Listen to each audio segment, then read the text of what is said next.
and welcome to the West Tigers podcast. It's episode number 306. Eddie Otto joined by Declan McCutcheon and Gary Watson on a Wednesday night in the lead up to a truncated round one, Gary. But once again, West Tigers won't be on the menu this week. I'm sure you're disappointed. Very disappointed. Declan, you're probably more like me. I think you're a bit more willing to wait after that last trial disaster against the Dragons.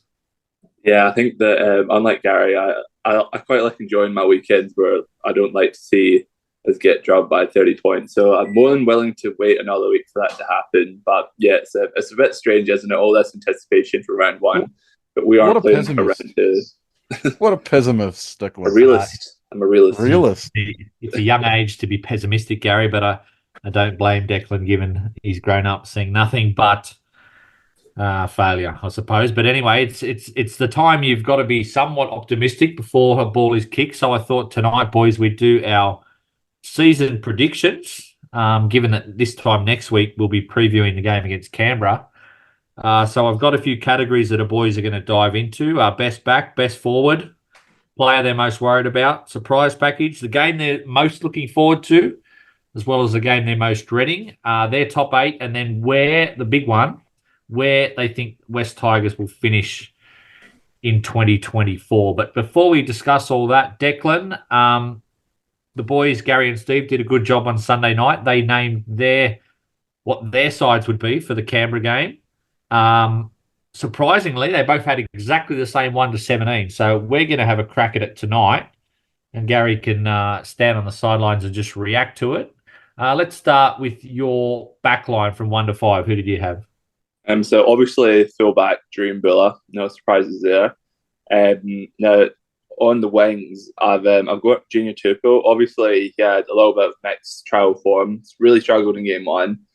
Was a little bit better in game 2, but probably not like the level we were hoping he'd be. I just think that we need him for his yardage, and he's a big body, and we need that athleticism. So I'm willing to give him another chance to hopefully improve. And then on the other wing, I've thrown a little bit of a spanner in the work. I've actually gone Starford Toa for that other wing spot, just purely because he's got that carry in him. He can help with yardage, and he's played in that position before, and I think he can add something to that back three, because I think Staines, although he's a good player, I just don't think with this team's deficiencies, I don't think we can carry him if he runs the ball like that out of his own halfway line. So yeah, those are my wingers. And then obviously Olam, left centre, and then Fatape, I reckon. I know that he's inexperienced, but I just thought that he looked the best out of all the centres other than, Olam. But a little bit inexperienced. I'm not sure how he'd go on the right side as well, but I think that I like what I saw from him. I was thinking about putting Nade in there, but he hasn't really trialled, so I'm not sure where he's at. But yeah, for at the moment, I probably could be convinced to put Nade in there, but I think just on trial form, I think Fatape's got a little bit, and I'm keen to see how he goes in first grade. And then I went Sullivan at 6 and Aidan Caesar at 7. Okay, interesting. Gary, I sort of went with the same back line that they ran out for the trial game, except for I went for Lockie Galvin at 6 because I think he's a very exciting prospect. I don't think Sullivan necessarily did enough to lose the role. I just liked what Galvin did when he came on. You had Junior Tupou out of your side. Were you surprised Declan there put Starford Toa onto the wing? I'm not surprised. He could play a role there, but I thought he was quite poor in that second trial and was quite disappointed in his form. I've never been completely sold on Toa, and he needed to show more in those trials for me. So, he didn't make my wing. I was looking at Lobb and Staines as our wingers, and it's quite funny. Steve and I pretty much had bingo all the way through when we did the pod on Sunday night. Declan gets on here, and we're completely different. So there'll be no dinner for Declan and I. But Fatape, for me, just doesn't have the experience to take that centre spot either. I had Naden in that role for that very reason. Declan did mention Naden. But what I also said the other night is both Steve and I went Staines and Lobb, but I actually think Benji Marshall will go Tupou. I think he will keep that spot. But for me, because he's leaving next year, he can't just be an option that's as good as someone else. He has to be clearing away better than the other options we have. And I don't think he's shown that so far in these trials. Yeah, I was surprised listening to you and Steve. I thought that might have came into the fact that Tupou's not there next year. But Declan, you sticking with Jaden Sullivan over Lockie Galvin? You think it's too soon for Galvin, or you think Sullivan just deserves first crack? I think it's probably a little bit too soon for Galvin. He's on my bench, spoilers. But I was listening to a podcast with Phil Gould, and he made the good point that it's just a lot to ask for a player. Like, he was only in high school last year, and then to come on and play a full season of NRL, like, you could run the risk of really doing long-term damage if, you know, players like that are exposed to some of the score lines that we've had to endure, and it can really wreck their confidence. So I just think that, you know, like, start with someone like Sullivan, give him a chance, but then kind of ease Galvin into it, looking for more of his long-term development rather than starting him right away, because I think that's what's going to be more beneficial long-term. When I first responded, Sorry, Gary, go. When I first responded to you, Eddie, I didn't actually answer the question you asked, which is unlike me. I kind of went off on a tangent, but I went for Galvin. You said that Sullivan hasn't done anything to lose that spot. It was never his spot to start with, in my opinion. I think he had to earn that spot in the trials, and I don't think he did enough to earn that spot. For me, our best shape, and it really only happened on one play, the best shape and the best structure we showed was that Dream Buller try where Caesar and Caesar and Galvin linked up together. They had the Fainu brothers run two decoy runs. The ball then went after the first decoy run. The ball went out to Galvin. After the second decoy run, the ball went out to Buller, and Buller cut through. We created space. That's really the only time we saw that type of structure that our side's been missing, was when Caesar and Galvin linked on that play. I want to see more of that. I don't think Sullivan showed enough of that to win that spot, and I believed he had to win that spot. Okay. Forward pack, Declan, go through from 8 to 13. Who you got? So I've got my props, Stefano Utikamanu, David Clemmer, Api Coruscant at hooker, and then I've got John Bateman on the right edge, Isaiah Papali on the left edge. Obviously, Papali trialed on the right edge, so I'm not sure how that's going to go when John Bateman comes back, because he's usually a right edge player. And then I've got Alex Seyfarth. I think he was great in first trial. He was pretty disappointing in the second, but I think that I'm still on the balance of probabilities. I think I'm going to go him to start the season, because I want to keep Paulie in the bench role that he had in the trials, because I thought he played quite well there. And I think that, like, in the modern NRL, you need someone to come on and kind of, you know, keep the momentum going or win it back. And I think that right now, I think the best spot for Paulie is on that bench for us, and then hopefully we can either upgrade on Seyfarth, either by like recruiting from outside or upgrading someone from within. But I think I'm going to start with Seyfarth for round 2. We got the same forward pack there, Declan. That was what I had. So, Gary, I guess the one you pretty strongly disagree, because you didn't have Seyfarth in your 17 at all. I guess you haven't changed your mind on that. Look, no, I'd love to keep Pole in our bench rotation. I think he's an out-and-out prop, but we just don't have the option at lock. I thought Seyfarth was pretty poor in that second trial defensively. He didn't have a great night. He was one of the players on that right-hand side defence that was waiting for players on the try line. That wasn't good enough. We need better than that. I thought he really lacked impact in that role. If we're going to play a guy who's not a ball player in that lock role, it needs to be someone who can impact the defensive line. And I thought he was dominated in that second trial. So, yeah, he doesn't make my starting side. And the reason why I didn't have him on my bench is I don't want both Alex Toll and Alex Seyfarth on my bench. They're just too similar for me. I need a little bit of a point of difference there. So that's why I left him out. Don't you think, though, Gary, that, you know, we're throwing the baby out with the bathwater a little bit? I know Bateman hasn't played yet, so we're not 100% sure what Benji's plans are for him, but he's rolled with Seyfarth at lock in the last trial, which is effectively, usually a hit out for your top 17. Obviously, it didn't go to plan. But do you think there could be a surprise where Benji uses Bateman, or do you think he'll definitely be in the back row, which leaves that lock spot effectively between Seyfarth and Pole? He could use Bateman in that role. I think I said a number of occasions last year. I don't see Bateman as a lock forward. I see him as that awkward running second rower that he's shown that he is. I don't think he is creative enough in the middle. I don't think he has enough impact in the middle to play that role. The biggest problem with our side for me is that lack of a genuine proper lock forward. No matter what we do, it's going to be a makeshift sort of person in that role. Pole is much better in the forward rotation. Seyfarth doesn't have the impact. Now, that's my side. I think Benji Marshall will probably go with Alex Seyfarth. I think that's who we picked come next Tuesday, but it's not what I'd be doing. Declan, the bench, this is where it probably gets interesting. This Gary and Steve's bench was one I was a little bit surprised with. They had De Silva, they had the two Fainu brothers, and they had Twal, which was essentially three rookies on the bench. How's your bench shaping up?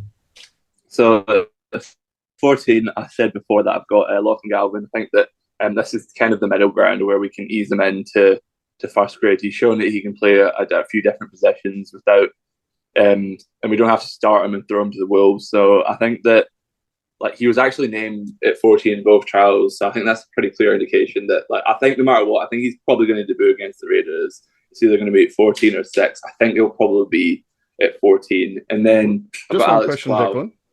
Yeah. Where do you play him when he comes on? So that's the issue I have with playing him in that bench role. For me, he doesn't come on and play hooker. He does cover your backs because he can come on and play centre, but I don't want to have a replacement on the bench who just plays centre. Are you going to do a shuffle to get him onto the field? Are you going to move Sullivan into that hooker role? What's your kind of plan for when you bring him onto the field? Well, obviously he covers injuries in the entire back line, and then also maybe in the forwards as well. So he's got that huge utility value. And yes, I would move Bud Sullivan to hooker if there was an injury somewhere, and then I would put him at 5'8" because I think Bud Sullivan also has a lot of upside at hooker as well. But then if you look at someone like Galvin, he can play in the second row, he can play maybe a little bit of lock if you're really desperate. But then he can also play in the centres as well, and he can also play halfback. So he just does that, and then you're also getting that experience as well with him. But you're not expecting him to defend in a starting team for 80 minutes in the half. So if there is no injuries though, are you bringing him on and moving Sullivan out of 5'8"? Is that what you'd be looking at? Because you don't want to just leave him sitting on the bench the whole game. So if there's no injuries during the game, so going into the game, what would be your plan of his use from that bench position? Well, obviously Appy doesn't play 80, so that's where I would be looking at move him to Bud. Yeah, so you'd move Sullivan from 5'8" into hooker. Yes. Okay. Okay, boys, I would go with one of the Finey brothers. I've got Samuel. Is it Samuela or Samuel? Gary? Samuela Fainu. I've got Talon De Silva, which is probably a contentious one over Jake Simpkin. I've got Alex Twal, and I've got Fanua Pole slotting into that, I guess, prop rotation. Gary, that was one thing I was a little bit surprised with Steve and yourself's bench, just that there were essentially three rookies on it against what is not a fearsome Canberra side, but definitely the strength of it is their forwards, and they've attacked us there in the past and had a good record against us. Yeah, I've probably adjusted my side a little bit since Steve and I did that pod the other night. I am leaning, and I did mention it on the pod, to having Capola on there. Now, I'm not a Capola fan by any means, but when you have a look at the bench, both Steve and I named on Sunday night, there is no cover for the backs. If we have a winger or centre go down in the sides that Steve and I named, there's no cover there. So for that reason, Capola may sneak into a role on the bench because you can use him as a second row, you can use him as a centre. I hadn't overly thought about the amount of rookies we had on there, and I think it's a valid point you make, but I'm probably not changing it too much. As I said earlier, the only one who you could really bring on there to add experiences is Seyfarth, and having Twal and Seyfarth on the bench, I think just give you the same thing, and I think Twal does it a little bit better. Just on Brent Naden, Gary, have we heard anything about him? Has he been playing? Because you had him starting in the centres. I mean, I was a fan of him last year, but I think he had that shoulder injury and drifted off the radar. I don't think he played first grade the last 10 or 12 weeks. Hasn't featured in both trials. So has he been playing in the preseason or not? I haven't seen him playing. I haven't seen him named in any side, so it is a bit of a concern. He did have shoulder surgery a couple of days before the Kelly Barnes Awards night last year. So he did have shoulder surgery during the off season. Um, there hasn't been a lot of news about him at all, so it is a little bit of a concern. Before we get to our predictions for the year, just a bit of talk about Benji. Declan, do you think, how much pressure is he under going into this year? I think he was signed originally to take over in 2025 and was given either 2 or 3 years on the back of that. He's obviously taking over a year earlier. What's he got to do this year to prove he's up to it? I think that obviously every coach is under pressure. I think that in terms of whether his job security is questionable, I don't think that's the case. I think signing Jerome Luai, his given him this year, obviously we need to see some improvements. But I just think that, I think we can all agree that as long as there's steps forward, as long as we can kind of see the progression, okay, we're much better towards the end of the season than we are at the start of the season. And that'll be good enough for me. I know some people like Steve wanted to make the top 8, but if I can just see players improving and a genuine evolution of the squad, then I'll be pretty happy, because I don't think that we're going to get the results on the scoreboard that we're some people are wanting, me included as well. But yeah, I just think realistically, based on that Dragons game, I think it's going to be a bit of a slug. It was a theory, Gary, and it was from the Telegraph guys. So they don't tend to be too positive about us. I guess, we haven't given them too much reason to be positive, but there was a theory that, Benji's safety net in terms of Lee and Justin are both gone. They were the guys who appointed him on this plan. Shane Richardson has come in fresh. Do you think that's actually a good thing for Benji, or something that may work against him in terms of, whether he has a poor year this year?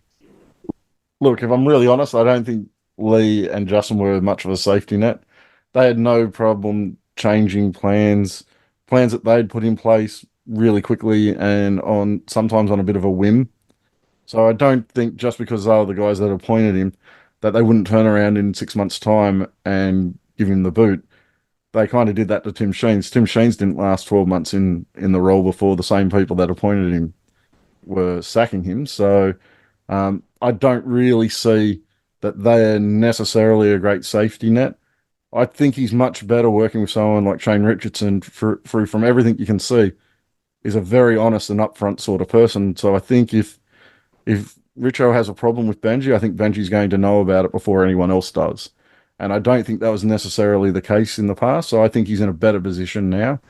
And I think the fact that Jerome Luai signing, as Declan said, I think that buys him a little bit of grace. That buys him getting through this season when maybe he may not have without that signing, because by all reports, he was quite heavily involved in that signing and a big reason why Luai has come across. Declan, how nervous are you about Benji as a head coach? We saw a little bit of it last year, and I think Gary said on the podcast, looking at perhaps some of our attack in the trials, it was evident that Benji was doing a lot of the coaching last year. It's a huge risk, is what I'm saying. And I think a lot of Tigers fans, obviously he's a club legend, but are there genuine concerns that he might just be overwhelmed as a first grade coach in terms of his experience level? Yeah, I do think that, because there's just huge pressure, isn't there? I mean, if you just look at the trial, we had one bad result and we all kind of had a bit of a hissy fit and a bit of a tantrum about it. And I think that that's just the pressure. Eddie's still having it. Yeah. Eddie hasn't come down from his hissy fit yet, but that's the story for another podcast. But yeah, I just think that's the kind of fan base that we are at the moment, unfortunately. When we see, these kind of poor showings, it does kind of trigger like the worst reaction from us. And I think that, you know, if we do lose like 3 or 4 in a row, then it's going to get, you know, the pressure in the hot seat is going to get quite heavy on him, and that's just the reality of the situation. Though, when you have a look at Benji's career, he hasn't been someone who has visibly been affected by pressure. Now, coaching's a little bit different to being out on the field, but he doesn't seem to be a guy that the pressure's ever got to. And I was chatting to Frillens, who's on our forum today, and one line he said to me is, "Benji's going to be Benji, and he may not do it how everyone else kind of goes about things, but he'll do it in his own way." And all we can really do is hope that Benji being Benji is going to work for us. Yeah, I mean, well, you mentioned doing it his own way, Gary, and I think you're right. But unless we're in the team and on the training paddock, which we're clearly not, you never really know what sort of coach he is. But I'm just getting a bit sick of hearing, you know, the guys when they talk about what's great about Benji, they mention, well, he's still jumping into the drills and carving us up. Like, is that something that obviously he can still do it, and it's good to be a hands-on sort of coach as a young guy. But like I just get a bit worried when I hear about that it's still sort of, you know, almost in that player mode. Yeah, he's not one of the boys anymore, and it's probably time to separate himself from that a little bit. Declan, your thoughts on that? Yeah, I don't really have a problem with it. I think Craig Bellamy did like fitness drills with the Melbourne Storm, like pretty much up until he was able to, and he's like quite an old person now. So like it's just his version of coaching, as Gary said. Like Benji's going to do Benji things, and I think that like another thing that I've heard like pretty consistently from all the players is that their roles are extremely clear. Like everyone is on the same page about what's expected and what their role within the team is. I think Adam Dewey said on a podcast that, you know, this is the clearest the game plan has ever been for the squad, and I think that's a good sign to me. Even though they didn't show it on the weekend, that kind of tells me that they didn't execute the game plan right, as opposed to the game plan itself being wrong or misinformed. So, Gary, with the Luai signing, you're saying there's absolutely no way that Benji won't be our coach in 2025. Let's say worst case scenario, and they win 0-2 games this year. You still think that Luai signing will give him, at least 2025? At least the start of 25, yeah. Okay. Boys, let's do our predictions for the year. Let's try and get a bit more positive. I know Gary's looking at me like I'm the Grinch at the moment because it's, we had that terrible trial game, and I think it's probably a good thing, Gary. The lower expectation, the more maybe we get surprised rather than going off the back of 2 great trial wins and predicting great things. So it's like Christmas when you don't know what your presents are? Exactly. So, Declan, first question for you. Who do you think will be our best back in 2024? That obviously includes the halves. I think Drew Mbula is... I think he's Eddie's favourite player, Drew Mbula. I think he's going to be the best player in our backline this year. Gary, do you concur with Declan? Yeah, Dream Buller by a long way. Best forward, Declan?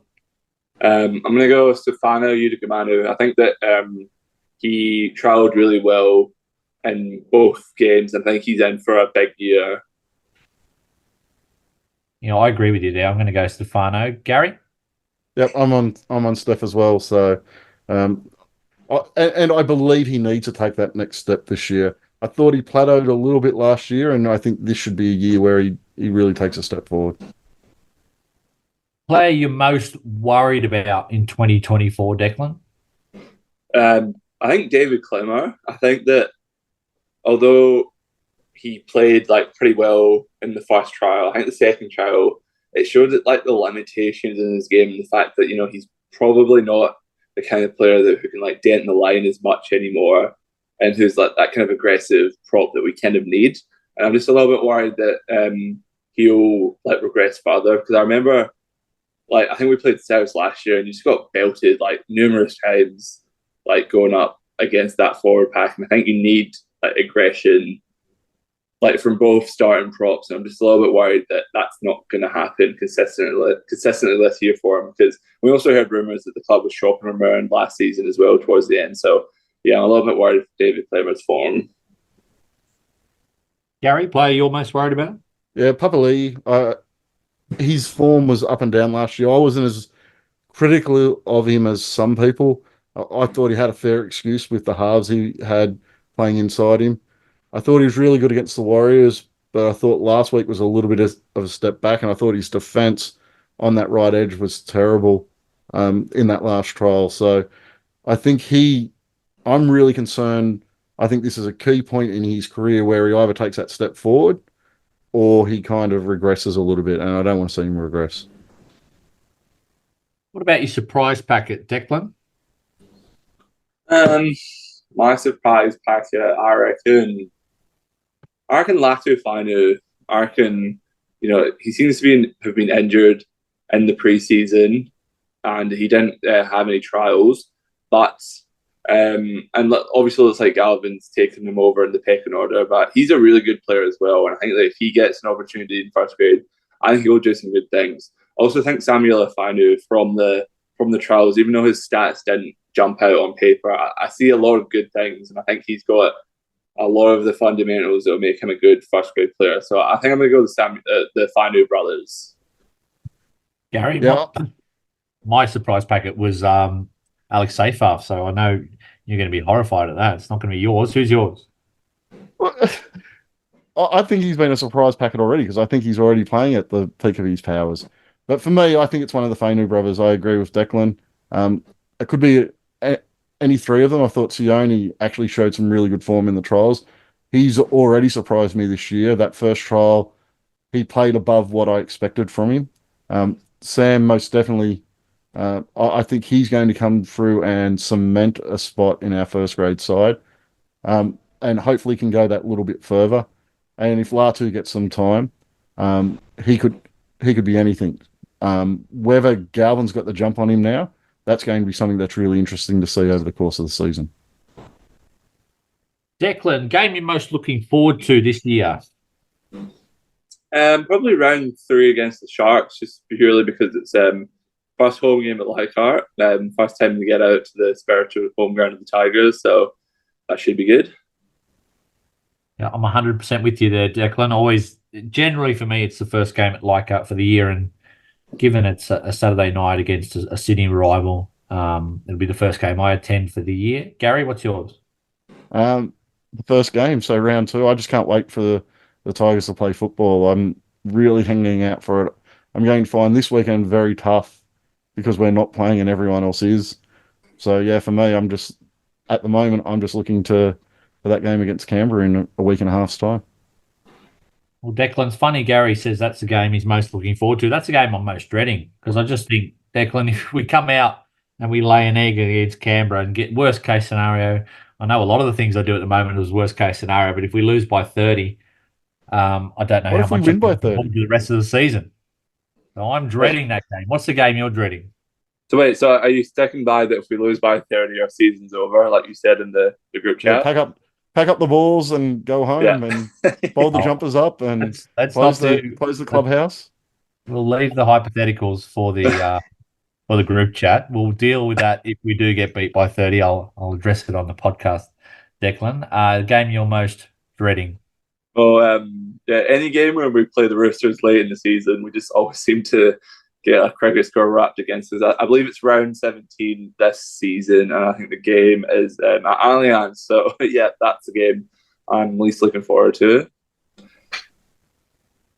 Top 8, boys. Now, this one, I don't know if you've written it down. I hope you have, because I gave you a couple of minutes notice before the show. My top 8, and I've tried to do this in a rough sort of order.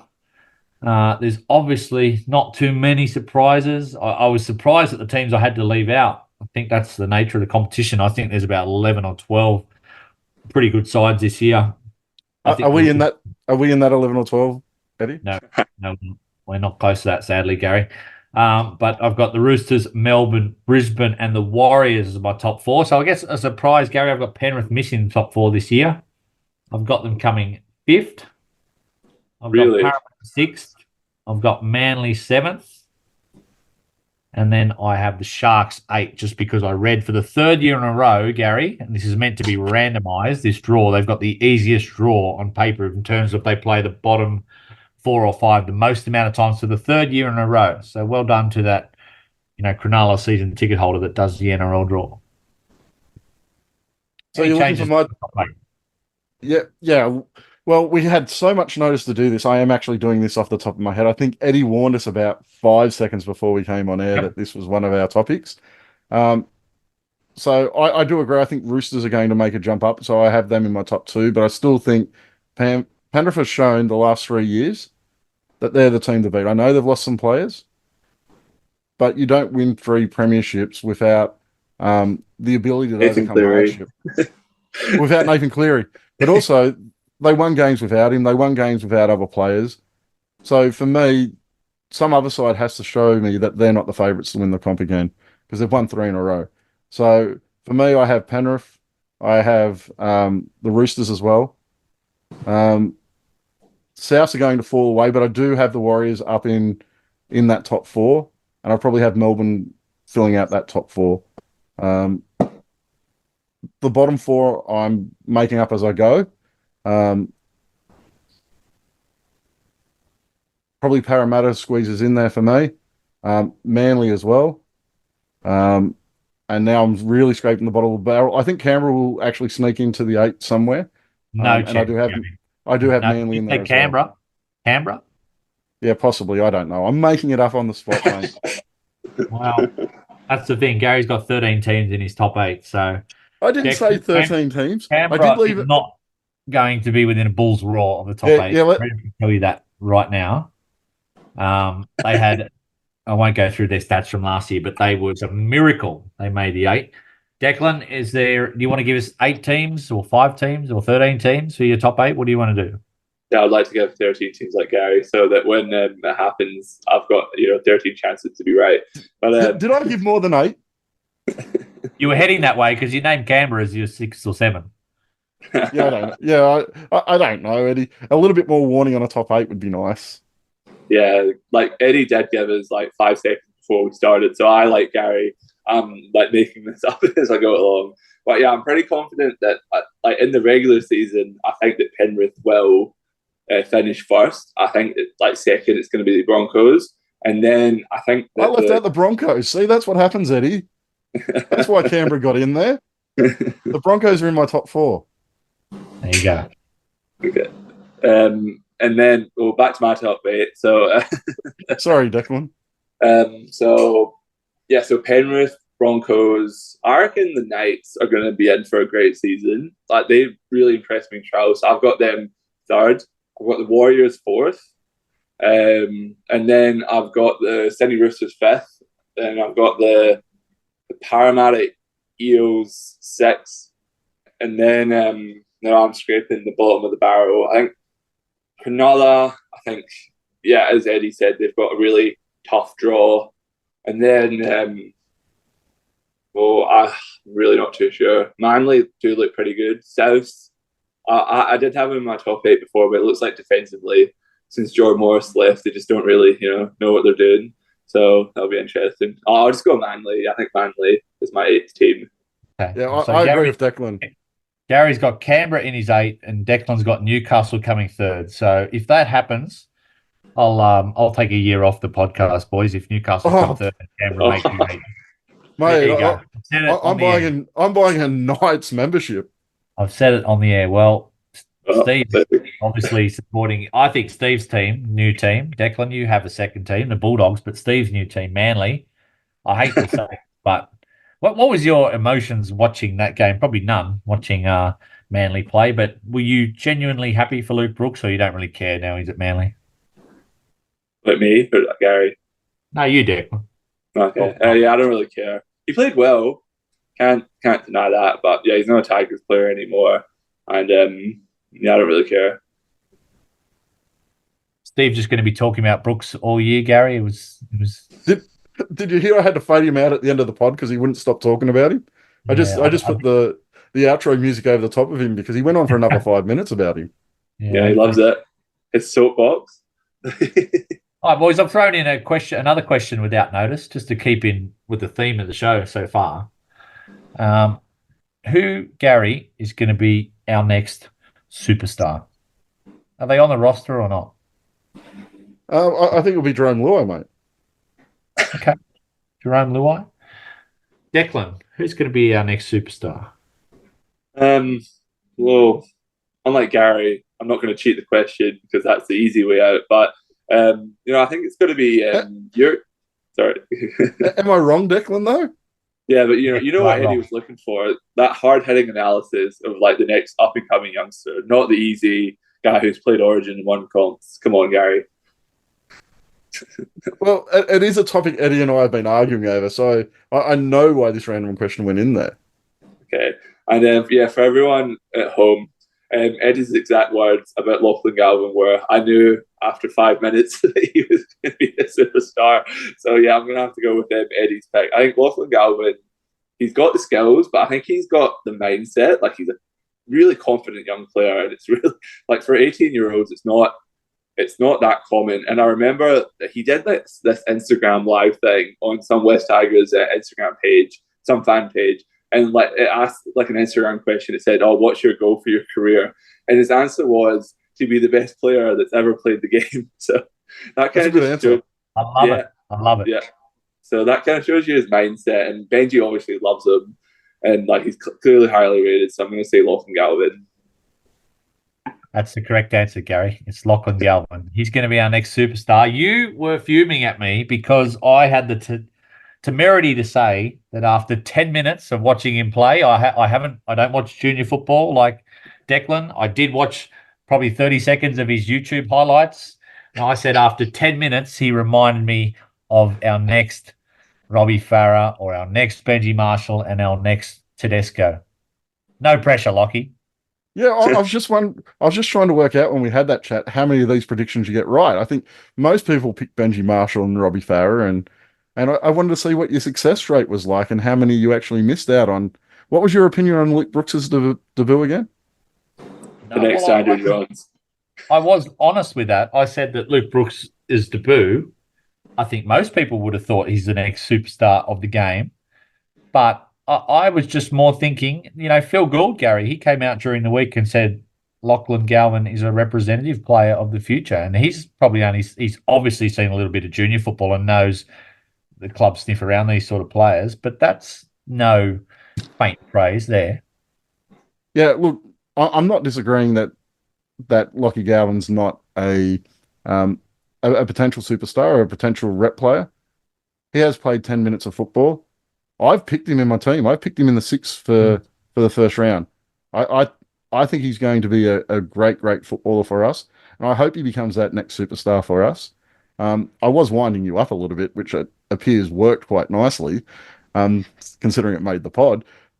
But yeah, I do think that he really has the potential to be that next big name player for us. But I think there's a couple others around who have that potential as well. I think a guy like Latu Fainu, who has big raps on him coming through as well. Though he didn't make any of these trials, I think he has the potential to play representative football as well. So I don't think Lachlan Galvin's the only one there. I think Talon De Silva, he's a guy who can definitely play at those sorts of levels as well. So I don't think Lachlan Galvin's on his own there. He's just one of a few really good young players we've got coming through.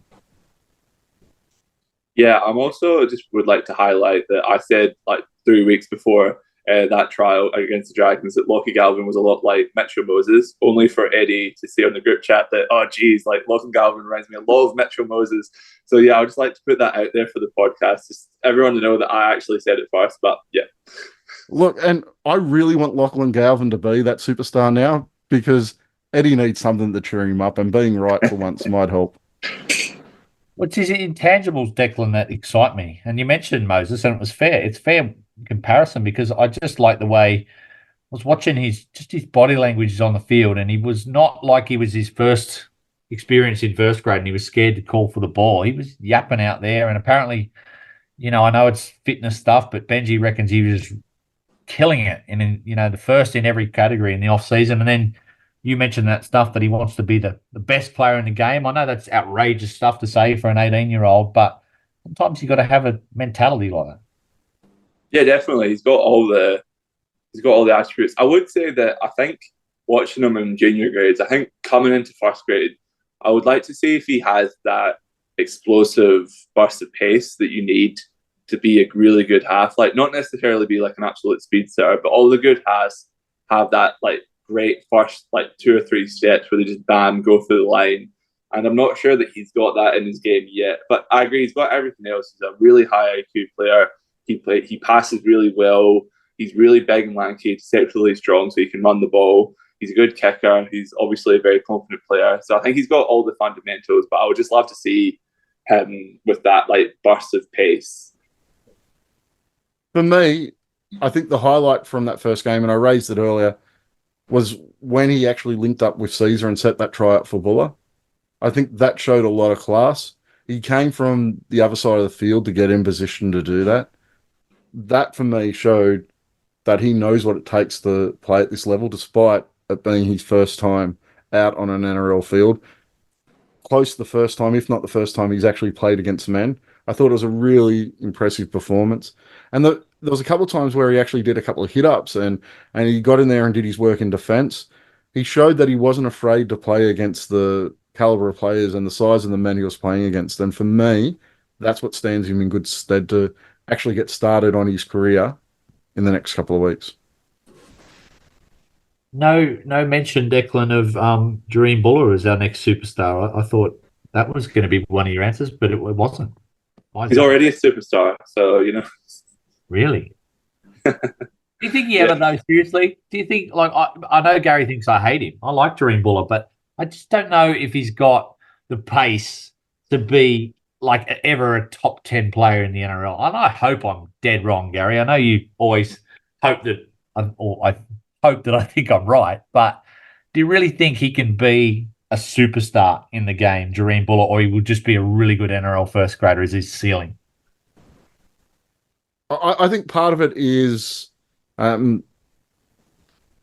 opportunities we provide him with. We're going to provide him with better ball than we have been last season. I think the only time we really provided him with really good ball through the trials was the try he scored.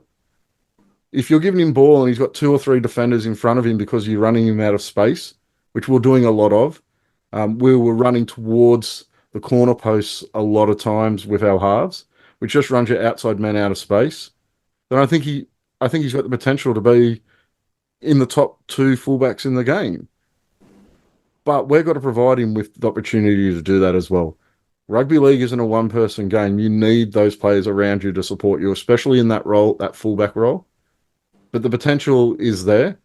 We have to see if that's what it translates to over the next couple of years. Finishing predictions, boys. It's that time of the year to put our neck on the line. I think last year, from memory, I can't remember what you said, Declan, but I was quite optimistic. I think I went with 12th or 13th with all those new signings coming in, but much to my dismay and everyone's dismay, it was another season at the bottom of the table. Are you going to be, the glass half full with Steve and say where you hope we're going to finish, or are you going to be realistic and say, where we're actually going to finish this year? Yeah, I think it's just like you look at those teams from Vegas and like the Broncos and Roosters, they could win the comp, but if even just looking at how good South and Manly were, and they're not really like a realistic chance of winning the comp, and we just looked, miles behind them. So I think it's going to be tough, and obviously it's bad because we've had 2 weeks to overthink, one trial against the Dragons where we got blown out. So that's obviously not the best mindset for us, the fan base, to be in. But I think if we're avoiding the top 4, I think we're doing a good job. So I think I'm going to go. I think we're going to finish 15th. Gary, your season prediction. Right now, I don't think anyone can argue with it. We're rightfully the favourites for the Wooden Spoon. I said to Steve on the pod the other night that any so-called expert that's going to be choosing their top 8, or choosing not their top 8, choosing where sides finish, they're going to have us down at least in the bottom 2, if not favourites for the Wooden Spoon. I can't see any expert having us out of that. I'm a West Tigers supporter though, so I have to mitigate that with a little bit of hope and having a look at what may happen. And with that, I'm going to have us in 14th. But that's with no confidence. Realistically, I can't blame anyone for saying that we'll get the wooden spoon. Yeah, I probably think we will finish last, guys, but I hope we don't. But I just don't think there's enough from last year's side, enough improvement or enough sides going backwards. For instance, I'll just do this very quickly without thinking about it, and we'll alternate between Gary and Declan. I'm going to go just head to head, and I'll go with Gary's side that he picked for round one up against the St George team. So they're the other favourites, I suppose, for the wooden spoon. And I just want you to tell me outright which player you would prefer. I'll start with Declan at fullback. Would you Tyrell Sloan or Doreen Buller? Buller. All right, that's 1-0 Tigers. Gary, Zach Lomax or Alex Lobb? Well, there is reports today that Zach Lomax wants out, so maybe you can come to our side. But That's saying Lomax. That's 1-1. But I'm picking Lomax. Declan, Moses Sully or Brent Naden? Moses Sully. Gary, Jack Bird or Olam? I'm taking Olam as long as he's fit and on the field. Geez, there's a lot of caveats here. There has to be, mate. Well, this is the second worst team in the competition. So, Declan, Ravawala or Staines? Ravalawa or Ravioli is it? Ravioli. I'm taking Ravioli as well. That's 3-2 Dragons. Declan, Flanagan or Galvin? Galvin. That's Galvin that's every day of the week. Gary, Hunt or Caesar? It's Hunt. 4-3 Dragons. Declan, Stefano or Molo? Stefano. 4-all. Gary, Little or Appy? Appy. We're back in front. Declan, Blake Laurie or David Clemmer? David Clemmer. You just bagged David Clemmer, didn't you? No, I said I was worried for him. I didn't bag him for such. I said I was worried for the season that he might have. Slightly different. Okay. 6-4, Ty. Eisenhuth or Papali'i, Gary? On his best form, Papali'i. Jaden Sewer or John Bateman? That's an interesting one. Declan? I'm going to go John Bateman. Jack DeBellin or Fanua Pole, Gary? I can't pick DeBellin in anything, so I'm going Polo. Well, there you go. That was optimistic, boys. We ended up with 9-4 in terms of the Tigers' favour. So hopefully, Gary and Declan, if you're common sense, would say one of the teams you've got us finishing ahead of is the Dragons this year. Well, and coaching-wise, like that must be worth 1,000 points to us. I didn't go there, Gary. Now, time for Yachty's quiz, which I am reading for the first time right now. So I apologise if I stuff something up. Shout in with your name when you know the answer. Question 1 is a multiple choice, so I'll go to both of you. In 2004, the West Tigers won the World Sevens. Captain Scott Sattler was named player of the tournament. I find that hard to believe in a World Sevens, but anyway. And presented with a $2,000 check. How did he say he was going to spend it? A, donate the funds to charity. B, buy a new flat screen television. C, by spoiling his family. Or D, Declan, share it over the bar. What did Scott say when 2004, when you were probably one, were you? I wasn't quite one. I'm going to go D. Share it over the bar is the correct answer. Yep. Question 2, true or false? Have the West Tigers lost a game without the opposition scoring a try? That's hard to do. True or false? Have we lost the game without the opposition scoring a try? Gary, what do you reckon? True? I'm going to go false. It's actually true. And I reckon this game will come to you. It was in the Ivan Cleary regime when we were up and going at the start of the year. Oh, was it against Broncos? It was. We lost 9-7 in Golden Point, where the Broncos had 4 penalty goals and a field goal. Very controversial game. I remember that, the refereeing. Question 3, boys. How many buys have the West Tigers had in their history? Closest to the pin, Gary. You've got to go first. I know second's better, but how many buys in our history have we had? 42. 43. 38. Pretty good guesses, both of you. Question 4. In which season or seasons did Benji Marshall feature in each and every game for the joint venture? Now, there were 2. You got to think there's a lot of shoulder injuries early in the career. What were the 2 years that he played every game? Was it 2010 and 2011? 2010 was one of them. 2013. Was 2012. 2012. Played 27 games in 2010, 24 games in 2012. Last question, boys. Name the 9 West Tigers players who have played for us, went to play for another club or clubs, and then returned back to the joint venture. Now, you're not going to get all 9. Benji Marshall, Robbie Farah. That's 2. There's a bit of a trick question in there with what, a couple of one lone player at least. Dean Hallertau. In Hallertau, correct. David Nofaluma. Yep, he was a trick one. There's 2 in there from the 2005 Premiership winning side that you haven't mentioned. Pat Richards. And Liam Fulton. Yep. There's another one in there from the 2005 Premiership winning side, starting side. Played for Hull KR in 2008, 2009.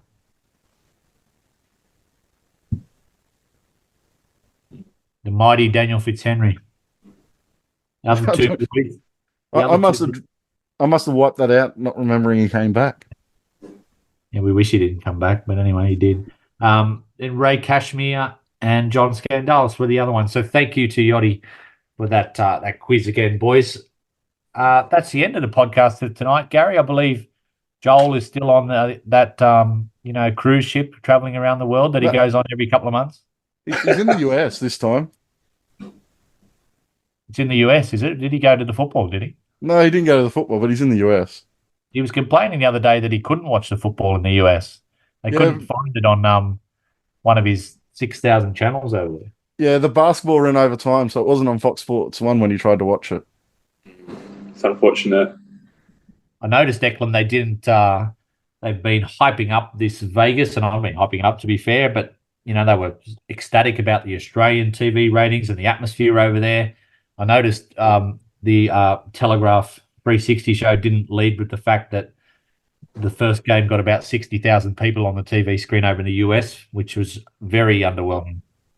Yeah, it's always tough when the broadcasters are always promoters of the game as well and shareholders, because they're always going to say and pump up the NRL and say it's doing a good job. But then we actually hear kind of the raw numbers. It's interesting. But I thought it was a good experience. I enjoyed watching both games. It seemed like a good atmosphere there. I'd be keen to go one day if the Tigers are ever, invited. I'm not holding my breath though, but yeah, I thought it's a good idea. And obviously the first year, you might not get the returns you're after, but then if you keep doing it consistently, then hopefully you'll break into the market eventually in some way.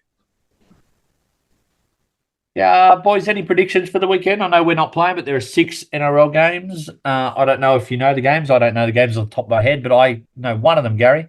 I think Parramatta are going to smash the Bulldogs. I actually think Parramatta, as much as I hate them, I think they're going to have a good year this year. I think they were looking really sharp in that last trial. Any predictions for this week? No, not really. I haven't really looked for the games and looked at the games this weekend. I am going to go and watch the West Tigers juniors play on Saturday. That should be a good day out at Lidcombe Oval. West Tigers are playing Balmain, and they'll probably be fairly one-sided games. Sorry, Gary, can you say that again? You said West Tigers are playing Balmain. Western Suburbs are playing Balmain. Oh wow, Gary! We've had some, the 20 years of arguments about West and Balmain, and I thought the West Tigers playing Balmain. That's a new one. That's a very new. No, the Magpies are playing Balmain. There we go. Does that need to end, Gary? West Tigers, not West Tigers playing Balmain, but State Cup. Do you think that's something Shane Richardson might look to change in the next couple of years, or with the owners of our club being predominantly West Ashfield, might be hard to do? I think it's something that will change in the next couple of years. It doesn't overly concern me too much. I don't mind our reserve grade being the West Magpies, but I think it's something that will change in the next couple of years. Excellent. All right, boys. Thank you for tonight, and I assume we'll be back on deck Sunday night with another podcast. Thanks, boys. Thank you.